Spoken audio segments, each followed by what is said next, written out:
Hello and welcome back to Lotus Reverie First Nexus. Our tension is rising and rising, so we better do some main events this week. And let's see what we've got on offer. We can do Tale of a Walker, Behind the Mountain, or Gathering Memories. I think we're just gonna start with Behind the Mountain. Thistle called you over to ask if you could join one of the patrols. The task seems to be important enough for him to consider it an obligation for everyone in the castle. What you didn't expect was for him to be joining too. You and Rue are waiting for Thistle, as he seems to be taking a long while. You already understand without needing a single word. Both of you will be going with him to fill the 3 people quota. Well then, where are we going? Except for a side-eye glance, Rue just ignores you.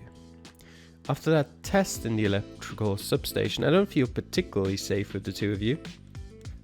I would like to know where we go in at the very least. The man gives a disdainful sigh, not even looking at you while he speaks. We're heading to the water treatment plant. Remember the blackout? It'd be an issue if we were to lose access to clean water. Don't we have cameras and other security measures in there? Yes. Well then, why are we doing this? If it's the technology we're worried about, wouldn't it be better to have Rose go? Rue drops his shoulders, his posture clearly displaying his unwillingness to keep the conversation going. We can't depend on Rose for everything, and it isn't just a matter of checking if the security system is working. Then what is it about? Can't you just wait for the boss?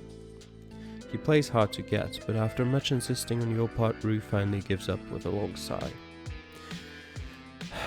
What do you think would happen if we all just lay around the castle doing nothing?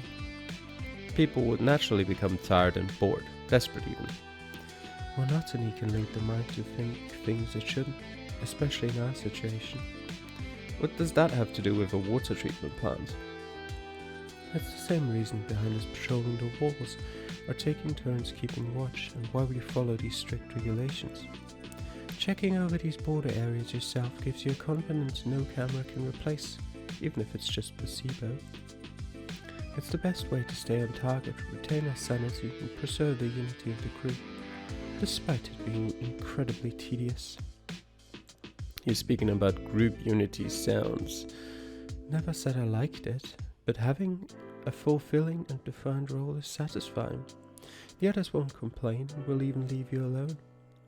The role we choose or receive doesn't need to be the most spectacular, you know? You saying all this is super interesting, thanks for answering my questions. Rue shrugs, indifferent to your words. Now that I think about it, you can be more obliging than meets the eye. For the first time you see something close to anger in Rue's face, just because of a compliment to boot. He clearly regrets saying too much. Sometimes I feel like you're not as bad as you want to make yourself seem. I originally thought you might be shy or something, but nope, not even close. Even if you're all grudging and condescending while you do it, in the end you always help out in one way or another, like with the investigation or at the training grounds. Especially when Thistle's involved. You refer to him as boss, and for all you said about not liking group unity, I would even dare say you two get along. It's not that. The man takes a deep breath, allowing silence to take over the room for a moment. Our interests are aligned, but that's it. Compared to him, I'm way more unyielding. My ambitions are too simple. And that's something you should be grateful for. You don't fully get what he means, but Thistle comes in just in time, cutting off the conversation and formally starting the expedition. Knowing Rue, you know you probably won't have another chance to resume this conversation. Thistle drives the car, taking all of you up north of the castle. You've already heard about your target destination from Rue, but you decide against telling Thistle and just let him explain things again. He clearly enjoys it. It's not like you have much else to do, and any explanation coming from Thistle will always be more detailed and easier to understand compared to a certain someone. It's a routine job for us. As you probably know already, the castle was originally built as a line of defense for the river. Up north lies the other defense line, a large mountain range separating the entire peninsula of Maya from the continent on the other side. It's a tight natural bridge to get to the continent. The bridge is considered a national treasure, even if it technically doesn't belong to Maya.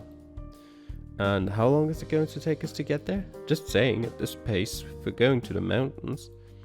Let's not drive like madmen just because there's no more traffic. And don't worry about the mountains. We'll be taking the funicular up since the road to get up there has been cut off. Let me guess, you guys were the ones to cut it off in the first place. Thistle laughs. Even Ruse sitting behind you two seems to have chuckled briefly. You're not mistaken. We did it to complicate access for anyone trying to go up or down the mountains. The funicular has a password, which gives us an advantage in case someone or something comes around those parts. The process of cutting the road was dangerous, but nothing we couldn't handle with some magic circles. And I imagine you did the same with any tunnels through the mountains. The mountains really could have collapsed on your heads. Oh, no need to worry about that. There are no tunnels crossing to the other side of the mountain range. Not a single road either. Why? Isn't that the border?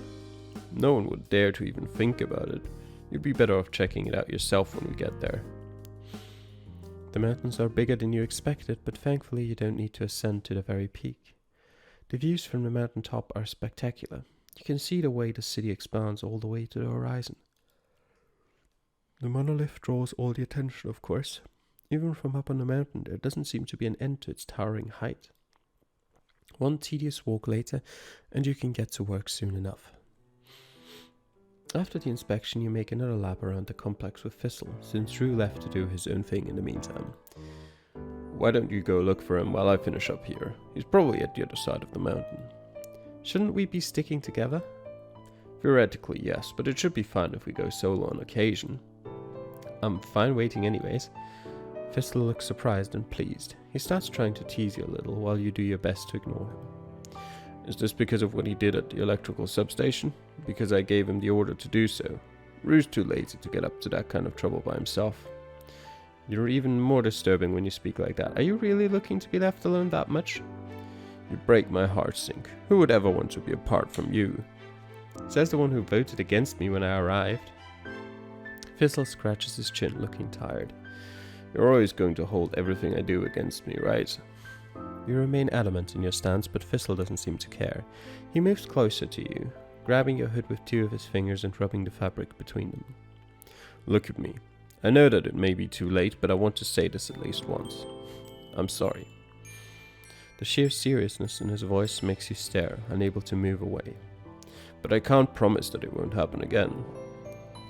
Returning to his usual self, Thistle pulls the hood up over your head, turning your vision dark. By the time you fix your hood, he's already on his way out. Let's go, Sink. We can finally go out together for once.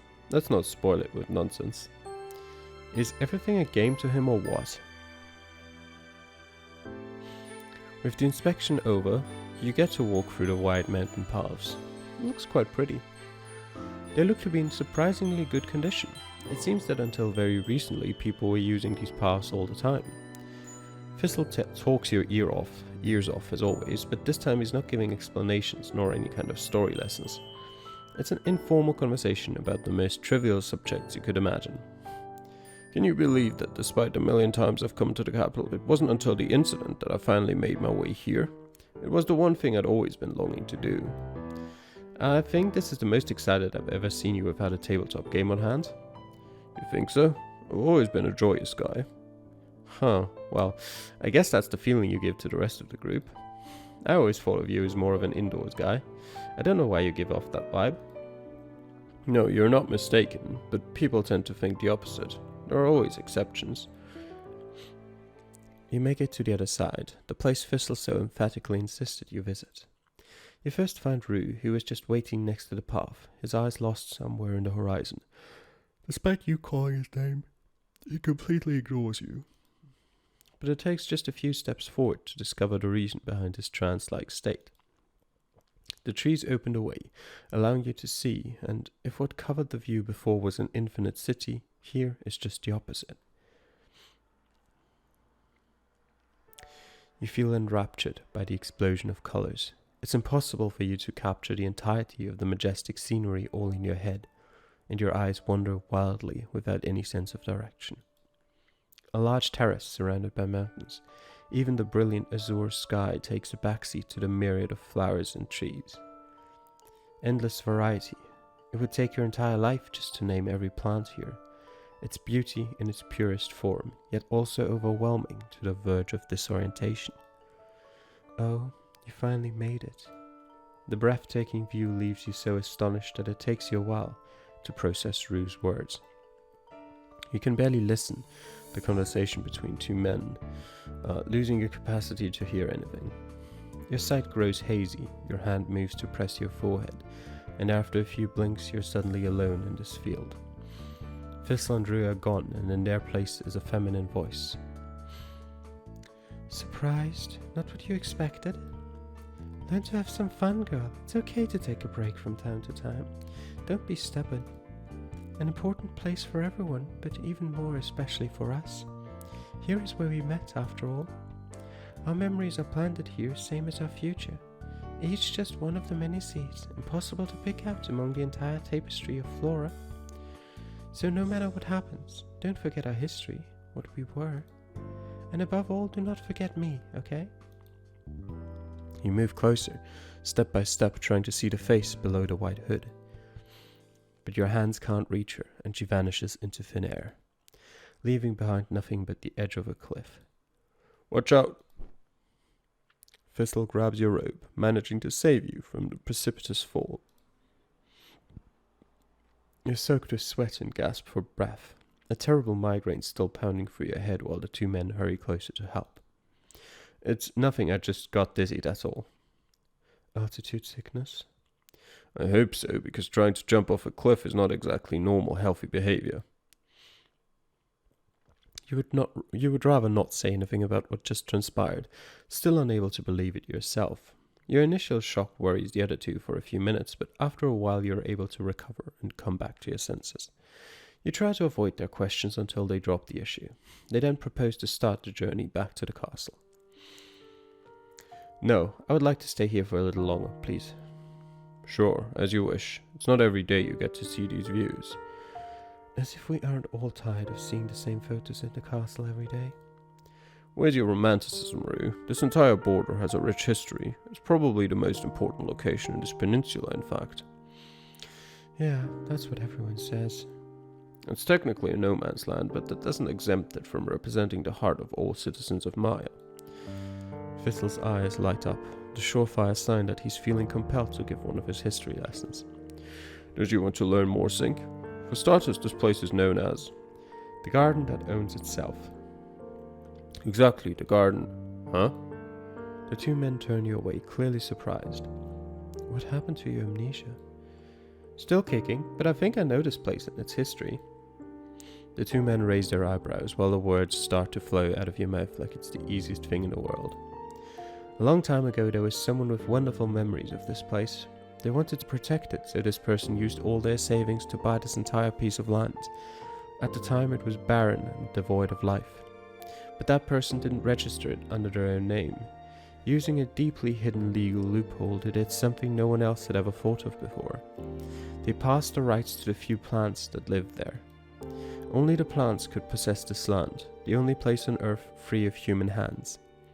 This way this person could be sure that no one else could use this place for their own interests, keeping their beautiful memories alive even after their death. Generations passed. This property would go from the plants to their seeds, passing to their heirs and the heirs of their heirs, for all eternity. Thistle looks disappointed at losing his chance to be the one to tell the story, but he gives up and smiles, confirming everything you said to be correct. I thought you didn't know anything when we were on our way here. And I didn't, I guess it just all popped up. So you do have memories after all, we just needed to trigger them. But I can't remember anything else, I don't even feel confident about what I just said. All I know is that this place is important, well, that's how I feel. That's right, this field makes up the border with the continent after all. It is what protects Maya from the outside world.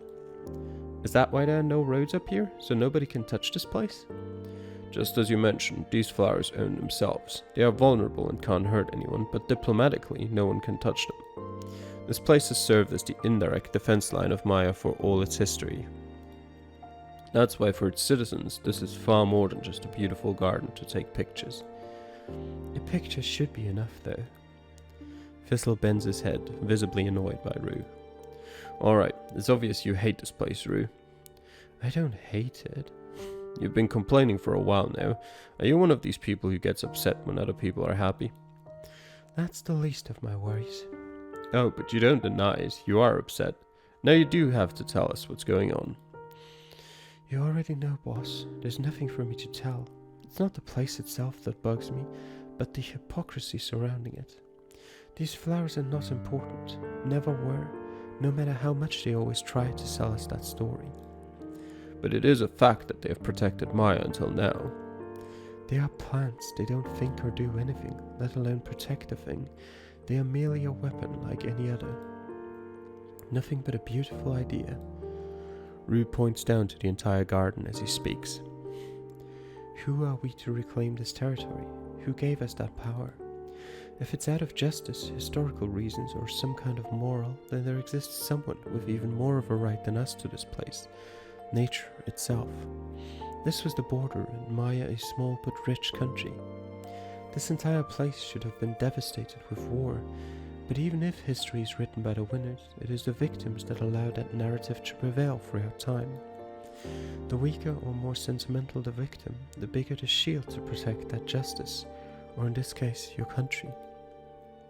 Because an idea has more power than any weapon, there's no better propaganda than a cute and silly concept that warms humans' hearts, no matter how mistaken or stupid it may be. Who cares about the soldiers or civilians' deaths? The world has already been desensitized to the brutality of one's own race. To get some emotion out of people nowadays, we had to go further, looking for the wildest tools and the weakest victims. It's always kids on the front page for a reason. I've been curious why nature isn't used more often for that purpose. It has been and always will be the greatest victim of all human conflict after all. This way you give back to Earth what long since already belonged to it, creating a story as flashy as it is viral, spreading and expanding its way through the entire world. Now no one would ever dare to step on this land despite the sheer stupidity of this reason, or perhaps it works because of its stupidity. A picture of a broken flower from this place is a more powerful image than the millions of deaths of your fellow humans all over the world. This is how Maya managed its self-defense, not with a powerful army or cutting-edge weapons, but with simple and insignificant flowers. And our names are nothing but a reminder for our enemies, what they should never dare to do. Rue turns your way and catches sight of your brows creased in a frown. You didn't realize it yet? Thistle, Violet, Rosemary, Heliotrope, is that his name? Columbine, or even myself, Rue, together with everyone from this country, we share a name with these flowers and plants. Yeah, I did realize Thistle, Violet, and Rosemary.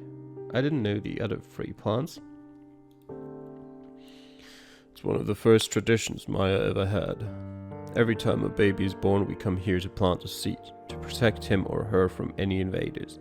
In exchange, as a sign of appreciation, the kid will receive that plant's name. It's not the actual field that matters, but what it symbolizes. A history that spreads easily and gets stuck in your mind due to its originality, severity, or the importance of its message. A parasite that simplifies kind concepts, a human vice we should avoid in favor of logic, but one from which it is difficult to extricate ourselves. We need ideals to stay alive. Let it come from a meadow, an ideology, a book of law, or the very figure of a leader that protects us. Isn't that what we all do? What keeps the castle safe? Rue looks over to Thistle, who doesn't answer nor seem affected by that last sentence. Don't take that the wrong way. Even now, despite saying all that, I don't hate it. I don't think it's a bad thing. These symbols are lies that hide our insecurity, abstractions we can feel and explain so we can better handle and confront the hassle of human relationships. In practice, this field was still being used and tarnished with both the best and worst intentions. A political tool or tourist destination to fill the pockets of those who could take their chances. But none of that truly matters, because the power of this place is well beyond any of that. What it protects transcends any logic or truth. Rue lets out an exhausted sigh. All this talking has tired him out, so he shuffles through his pockets and brings out some candy. There are certain lies that deserve more protection than the truth itself. Rue seals his lips with the candy and leaves the meadow on his way back to the castle. Thistle, for his part, looks simply annoyed. After all that, I didn't get to explain a single thing. Are you happy now? Oops. Though it's a refreshing experience to be able to hear Rue's opinion, I think this is the first time I've seen him like this. Do you have anything to do with it, Zink? You shake your head. You're the most surprised one here, and you're still lost in thought about the history behind this place. About the garden that owns itself.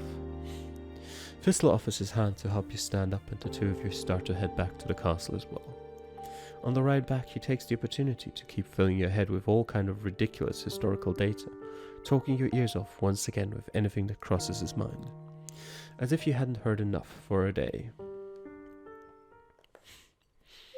Alright.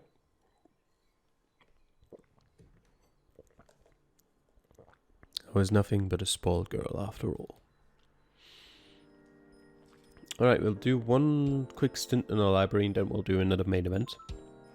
Just to optimize our time here. Which are the things we actually want? Reject, no. We want fortify. And first aid. And then I guess reject is fine, yeah. Fortify. Actually first aid is 2 as well, so let's just study these 2. Yes. Each aura, when analyzed, displays a different vibration pattern. This may be the reason why auras are incompatible with each other, akin to dissonant tones. This means it should be impossible for auras to overlap. However, 2 people can physically intertwine their bodies, so what happens in those instances?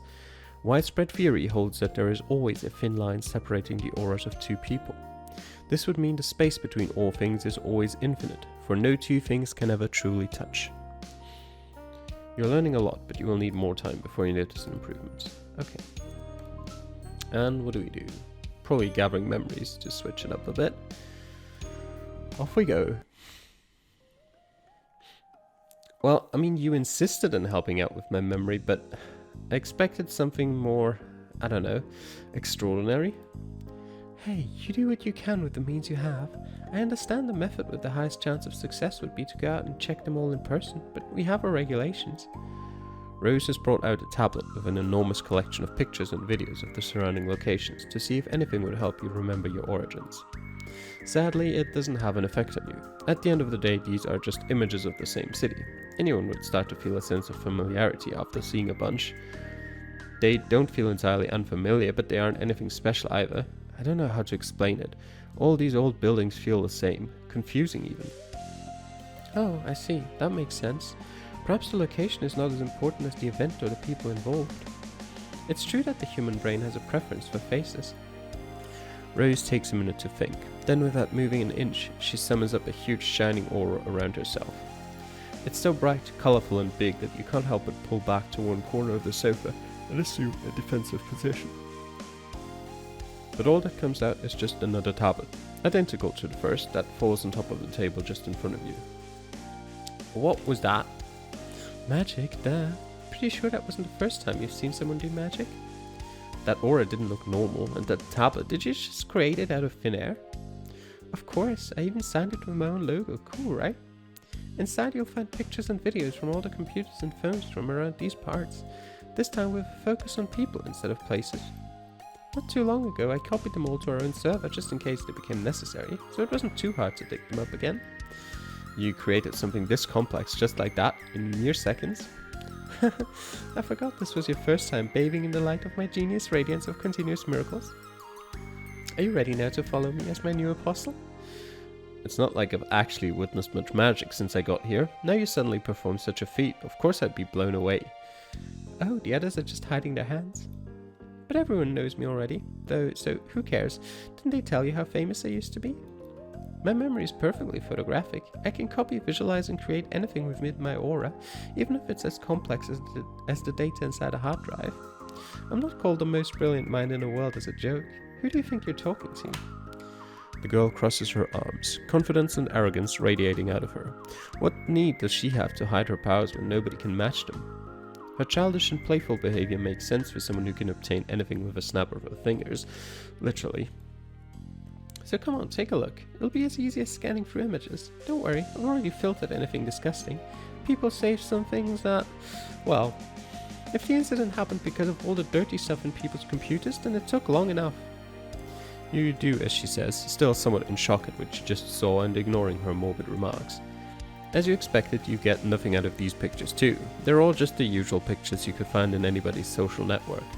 But despite that, you stop on one photo. Did you remember anything? Rose practically pounces on you, plopping herself down right by your side and looking directly into your eyes. Not sure. It might be something or it might not. I was just thinking this particular picture feels somewhat old compared to the rest, and that made me hesitate. Oops, goddammit. Sure enough, on closer inspection, this picture seems to have been taken at an old graduation party. When technology advances so rapidly, it becomes easy to pick out these leaps in quality, especially when all the other pictures seem to be much more recent. Then, nothing? Seems so. Rose lays down with a bored expression, taking up most of the sofa while you keep browsing through the pictures. A few minutes later, Rose's feet start to tap on your sides. You try to ask her to stop, but the girl seems to be too busy daydreaming to pay you any heed. Hey Sync, do you really want to recover your memory? Of course I do, why wouldn't I? Oh, if you say so. The rate of her tapping increases. She seems to hesitate for a moment before opening her mouth again. Do you really think it's worth it, considering what kinds of things you might have gone through before coming here? Probably not your cup of tea, just saying. Your finger stops its mission clicking through the pictures and you focus your gaze on the girl at the other side of the sofa. Isn't that what everyone dreams of? To preserve the sweet memories and to throw away the bitter? Who doesn't regret their actions at some point? Even if you do your best, you're bound to fail. The girl rests her hand on her chest, her fingers playing with her shirt for a few seconds before she jumps up. Just some foolish thoughts off the top of my head, don't mind me. Sometimes one cannot help but get carried away by the environment, and in spite of all that, I think I want to recover my memories. Even if I don't like what I see, I want my memories back, because only then will I be able to truly choose what to do. Rose shakes her head softly, stopping whatever she wanted to say. If that's what you want, I won't be the one to take it from you. Rose moves closer to you once again, taking the tablet from your hands with her usual fickle and handsy attitude. I'll help you out with that memory then, but let's not make it so boring. Why don't we try to find out more about where you're from? Didn't Violet tell you something about your clothes being from somewhere? Oh yeah, that. I've wanted to ask her about that for a while now, but what's there to butt about? Violet is the most pleasant person on this planet, always on her toes looking to help others out.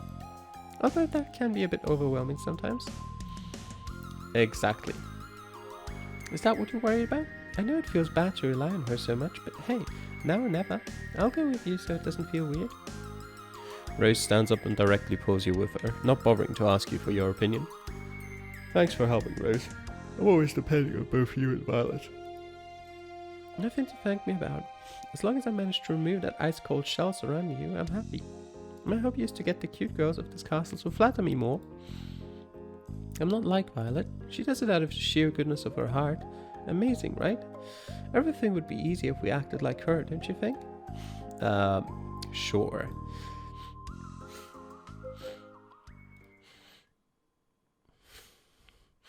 After fooling around for longer than needed, you find Violet cooking in the kitchen. Hello girls, sorry to welcome you like this, but I'm a bit busy trying to think of what to make. Cooking is becoming harder due to a shortage of ingredients. Oh, but don't worry about that now. It's part of the fun to find and try out new recipes. What do you two need? Violet looks occupied, making you feel guilty asking, but Rose insists, forcefully via her elbow. Nothing important. I was just wondering if how about I help you out in the kitchen today? You always end up doing everything yourself, and both Rose and Violet look surprised, but the latter smiles immediately, happy at your offer. That would be lovely, my dear. You don't have to even ask. In fact, I've been looking for us to cook together for the longest time now. But are you sure you can handle it? Handle it? It's just cooking. It can't be that bad, right? This is the first time in my life I've seen someone peeling potatoes so horribly that they just disappear into the void. How is that even possible? I think it would be faster if we were to just drink that boiling oil and end this. More nutritious too. It turns out Violet loses most of her charm and sweetness when it comes to cooking, to the point where she seems to have become a different person.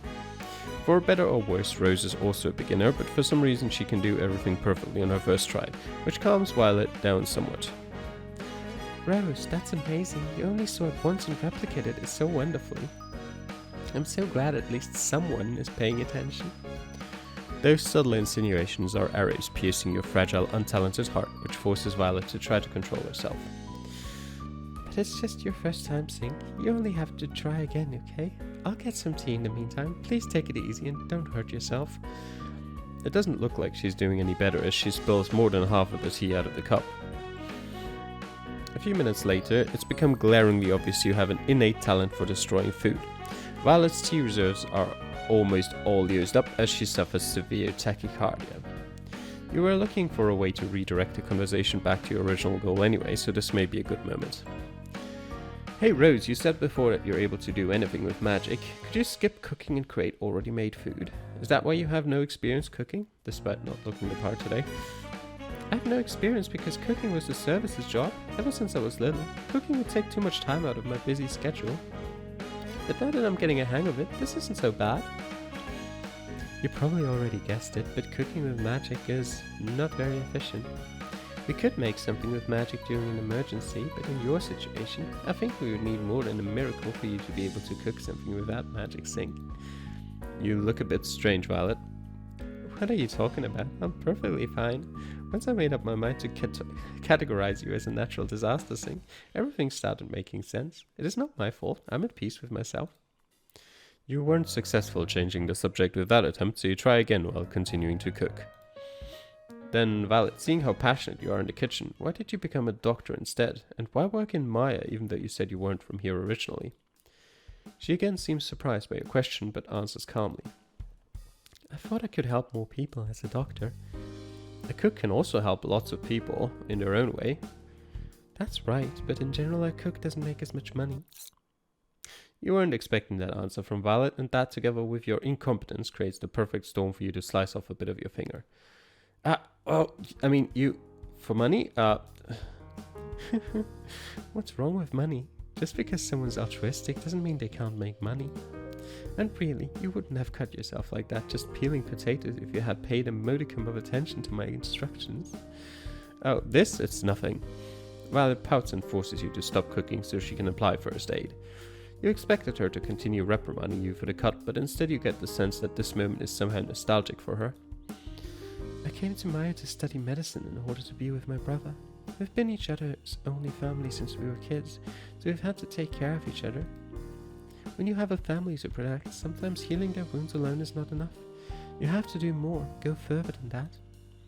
Violet's voice is tender with an iota of sadness at its core. Our parents died not too long after I was born. In the face of hunger and starvation, they chose to put their family before their own lives. Silly, right? Without parents, what could two kids alone in the world even do? But it's for that reason that I'm alive, thanks to a family that put helping above their own lives. Violet finishes applying first aid but continues to speak. My brother had to come here for work, and since we only had each other, I followed suit.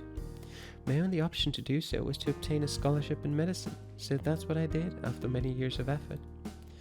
You mentioned money. Was that because you wanted to take care of your brother?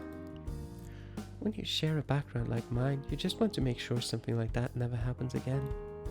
Though no one could have told me this incident would happen after all. Oh, I'm sorry for bringing all this up. I should have been more careful. Don't. There's no need. But enough of this. I don't want to bore you with my own sappy life now. Not at all. I'm grateful you told me all of this. Thank you. I'm amazed, Violet. You never told us any of this. I didn't. Perhaps I just felt extra comfortable thanks to Sing. Or you just made me lower my guard. Comfortable, huh? I know what you mean. Rose sighs and returns to her side of the kitchen.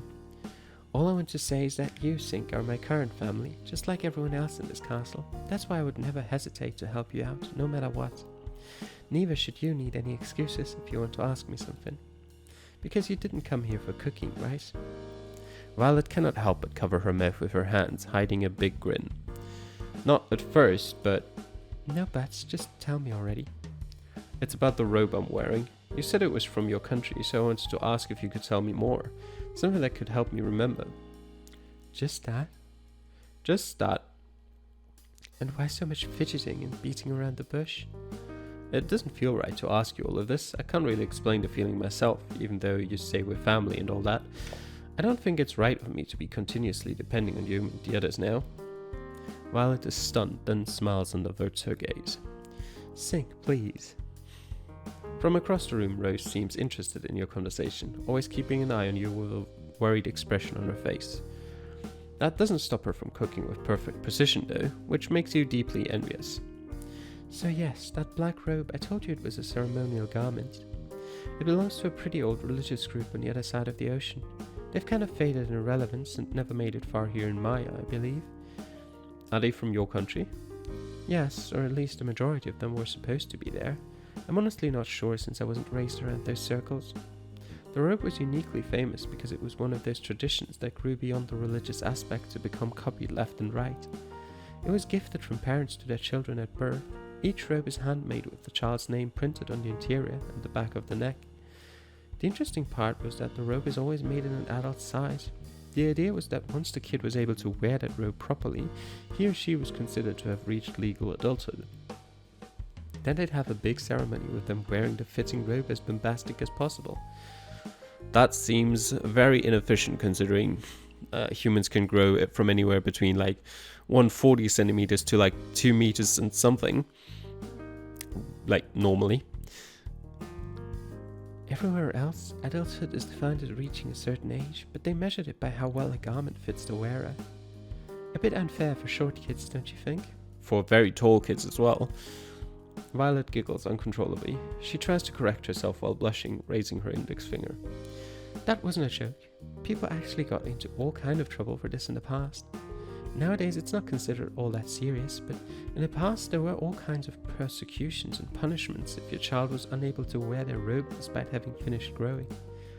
As you listen, you look at your own sleeves and touch them, filled with curiosity. One of the many instances of how good intentions can end badly, don't you think? This tradition only existed to make sure kids were properly fed, to be able to grow all the way to fit their robe. A symbol of how the parents did their job well, and could then let their children leave the nest and fly on their own. But as always, nothing is as easy as it appears. You cannot judge the entirety of parental love with something like that. I'm a good example of that myself. As Violet finishes her tale, an alarm rings, letting you know the food is done. Finally, I'm sure some mouth-watering meal is waiting for us. I'm not so sure if anything I make can... No problem. While you were doing your part, I took some contingency measures on my own. I'm not so sure how to feel about that either. Next time you'll have to prove me wrong. With enough practice, I'm sure you'll even surpass. Well, at least you'll be able to make something edible next time. No worries, I've already accepted it. Are you sure you want to teach me to, Violet? Because I think by next time I'll be able to surpass you easily. Is that a challenge? You don't know what you're talking about, dear. You prefer to leave the food to the care of these two wild beasts while you're relegated to set the table.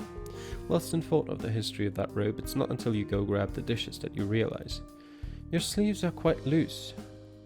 Oh, we never properly grew up.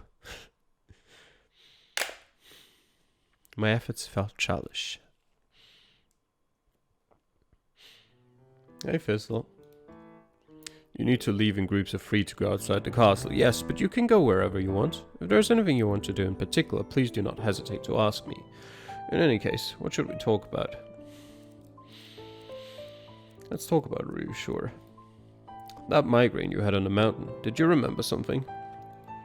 In any case, be careful, alright? It worries me just thinking about what could happen next time if I'm not there. I'm almost more worried about Rue and what he said. Rue is perfectly able to give long talks when he sets his mind to it. I see you're quite unconcerned in spite of how he questioned the entire system of this castle right in front of you. Rue is an interesting guy who does not mince his words, but you should appreciate that honesty. He did tell me something like that before you arrived. I can somewhat imagine what you probably said. What's your opinion on his words? My opinion? You phrased it like I should be ever so grateful for him being like this. Pretty self-centered, what can I say? He is, and he can speak so confidently precisely because he knows it. I think Rue is the easiest person to understand of all the castle members, even if he's the most taciturn and least expressive. If you say so. That doesn't change the fact that we need to keep our eyes on him, of course. And we still don't have anything to ask. Alright. Bye-bye. Alright, tension pretty much stayed the same, I feel. So, that'll be the end of this episode. I hope you enjoyed watching it. Thanks for doing so. I'll see you guys next time. Bye.